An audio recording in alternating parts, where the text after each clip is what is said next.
Hey everybody, it's Christina of CraftyPaws. I am so excited to come to you today with a Arteza fabric marker review. Arteza is a crafting company and I have done a few reviews of their products before, and I have to hand it to them. They stood behind me even though I didn't always give 100% positive reviews. They have improved their products considerably from what I understand, and they have also worked on their customer service. In fact, they had told me that they had let go of the account representative that had dealt with me previously because she wasn't following their company policies about customer satisfaction. So I was really pleased that they reached out to me again and asked me to do a review of these fabric markers. And now I've never tried fabric markers before, so I was even more curious about how these would work. And I have to tell you, I am so pleased with them. But first, before I show you guys the process video of what I did with these markers, I wanted to let you guys know that these markers come with 2 points. One is this, bullet point, and the other is this chiseled point. And so all of them are really clearly marked, which I love, on both sides. And the side that has the little band of color is the bullet point. So that's the point that I always go for. Similar to like Copic markers, how they have their little gray band, but this is a band that is the same color as the colored tips of the pens. And because I wanted to know how the markers really looked when they were, used, I don't like to rely on the color on the marker itself. So for example, this one is pea green and this one is olive green. And you can see that pea green here is much lighter, very close to the cap, whereas the olive green is very dark, much darker than the cap. I created this little sheet so that I could label all of the markers that I had and then actually use the markers, the chisel tip and the bullet point tip, to create this little swatch sheet. And if you guys are interested in the swatch sheet, I will put my email in the description box below, and if you email me, I'd be happy to send you this little swatch sheet that I made up. And now for my process video. So the project I decided to do were customized tennis shoes featuring my bandito, who's a Havanese. And in order to do that, I practiced drawing him out kind of in a cartoony form. And I practiced first a couple times on just plain paper using pencil. And then I moved on to colored markers. And then lastly, I practiced on an old white button-down shirt of my hubby's that he'd thrown out because he'd blown out the elbows. And I tried a whole bunch of different colors on that one in particular, ultimately deciding that I wanted the ones on my tennis shoes to be more of the colors that I see in Bandito, so less of the crazy colors, but that's what I did first, just to prepare to actually use these fabric markers on these white tennis shoes that I picked up at Target for about $17. So for these tennis shoes, I'm kind of drawing out Bandito's head over to the right side of the shoe, and I'm just taking my time kind of doodling out Bandito's face. I wanted to give him big cartoon eyes. I'm leaving a little highlight there in white. And as you noticed, I started this drawing with the coffee color marker because I didn't want it to be harsh black. And I thought the coffee color was a nice compromise. It is clearly dark, but it's not super black, which I'm going to be using later to kind of bring more life to the eyes and the nose. So, Bandito is a fluffy little puppy, and drawing him out is not that hard, especially after practicing a few times. And I just wanted to make sure I kind of sketched him in. And now I'm going to color in his spots or patch colors. And I'm starting first with this apricot color, just to mark in the patches where he's got some color around his eyes and in his ears. The rest of his body, which isn't shown in these tennis shoes, just has a spot or two of this brown color on his back, but that's obviously not in this image. So I can just focus on kind of giving a brownish look to those areas. I also thought I wanted to add a little bit of yellow here just to make it look like there are highlights and in contrast lowlights, just to give more kind of three-dimensionality. This is where I'm using the black to bring the eyes kind of more to life, as well as the nose. I'm trying to be careful leaving the white areas for the highlights. I used tomato for that tongue, and now I want to bring in the low lights. So I'm using that chocolate again. That's the same color that I had used to sketch out this dog. And as you can see, when it dries out a little bit on the canvas tennis shoe, it goes a little bit gray. So there's a little color variation as the marker dries. And so I thought adding the second layer of coffee was a good way to kind of deepen the color. It's very similar to Copic markers in that sense that adding that second layer of color gives it a little bit more richness as the marker ink dries. And I'm adding it specifically to the tips as well and re-emphasizing those shadowed areas. Now I decided just to emphasize the white of the eyes and on the nose, I'm using a white gel pen. And now you'll see me drawing the other shoe. And because this isn't like a stamp or something, it's not going to be identical. I just wanted to kind of have approximately the same size. And this is actually the third shoe I'm drawing here. That's full confession time.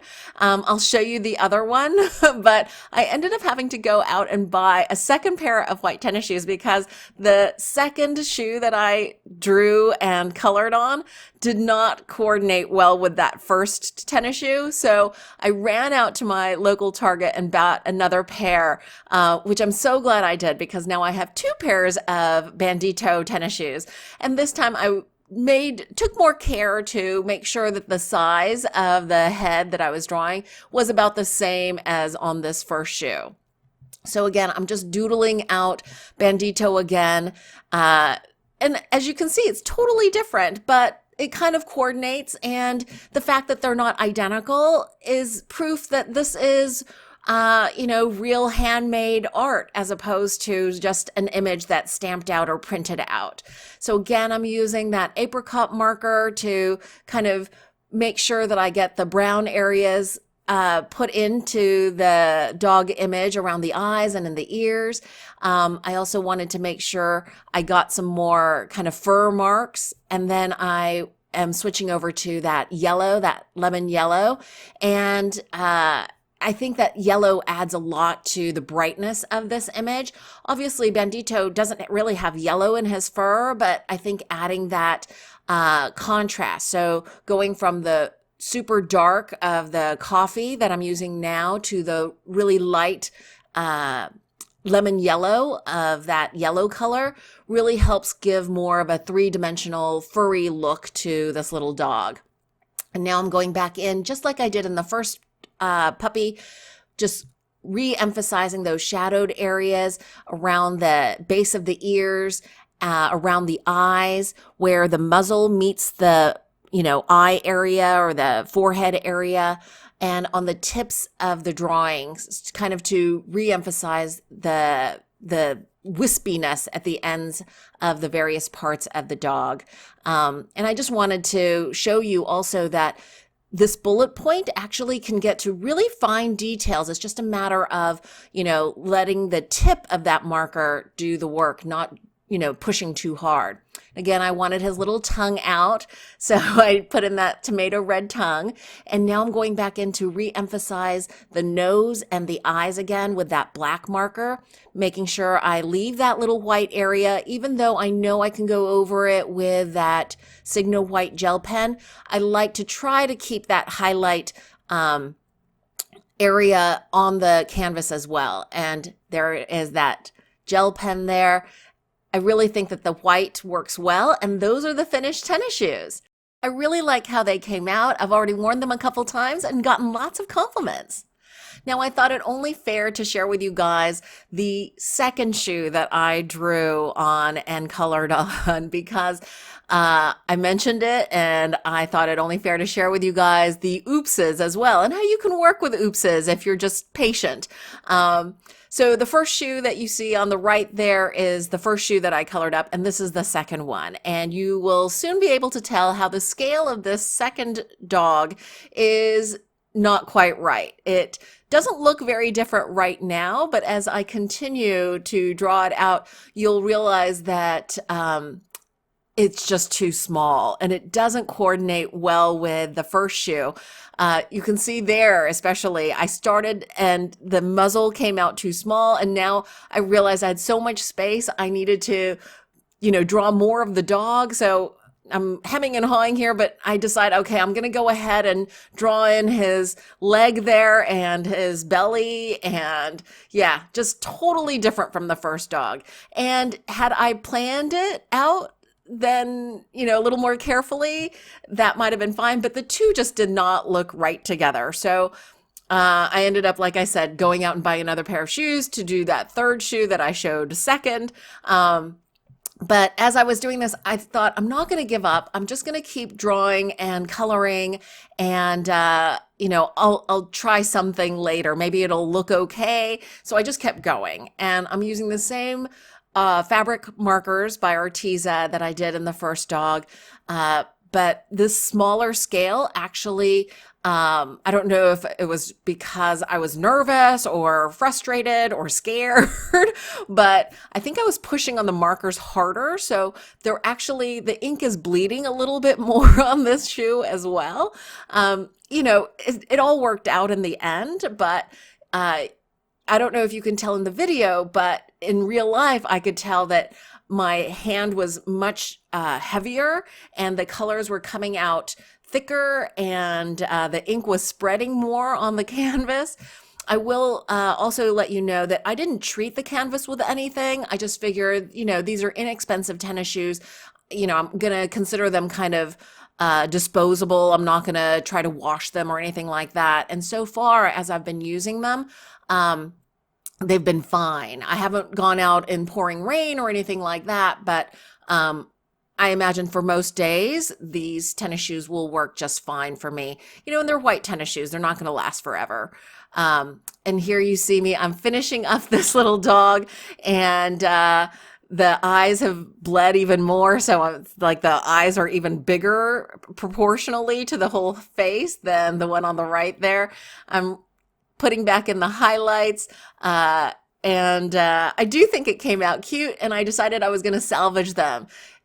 You can see here, I've just decorated that shoe that I just colored up on the left with little hearts, and I thought that would be a good way to kind of fill in the empty spaces. I'm doing it to the kind of front part of both of these tennis shoes.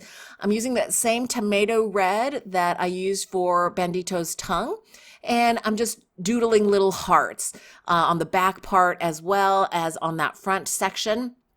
And then I decided there was too much white area still, so I decided I was going to try putting in black dots. And I did like how that looked, but I decided, it's better, but it's not quite right, I thought. So the first pair of shoes that I showed you, I left those very plain, but for these, I decided, okay, I'm going to convert those little black dots into dog bones. And it's really easy to do that as well. You just kind of make two little dots and then a connector in the middle and then two more little dots on the other side. And that's how you create the look of a little dog bone. And so I doodled those in all around the front part of each of these shoes, as well as on the back heel part. This style of shoe are kind of like those Keds, but I'm actually glad that I got the Target brand that doesn't have like that blue labeling for Keds. These are kind of more discreet in their branding, so I really like these. And with regular little slip-on socks, these are actually pretty comfortable. So I really thought that these came out super cute. I'm just trying to make sure that I'm adding enough bones to kind of fill in the white areas, and I wanted the bones to go in all different directions. Now I decided I wanted the dogs to look a little more furry, so I'm using that Signo white gel pen again to kind of color in the areas of this little doggy image that are white fur, because the gel pen is actually a little whiter than the canvas itself, and so adding these little this little bit of coloring actually helps it look more like realistic fur. And I can also correct a little bit where the ink bled a little bit. And I think that that makes it look even cuter and more realistic, like a puppy having real white fur. So these are the second pair of Bandito tennis shoes. If you're interested in buying any Arteza products, there's a coupon code that I can offer you, CraftyPaws1, which will be valid through September 20th, 2018, and you'll get 10% off of any of the Arteza products using that coupon code. I'll also put my affiliate link down below. If you link through that, I will get a small commission at no cost to you. And I had so much fun with this, and I hope you enjoyed this little process video. Thanks so much for watching. I hope you guys are having a wonderful crafty day.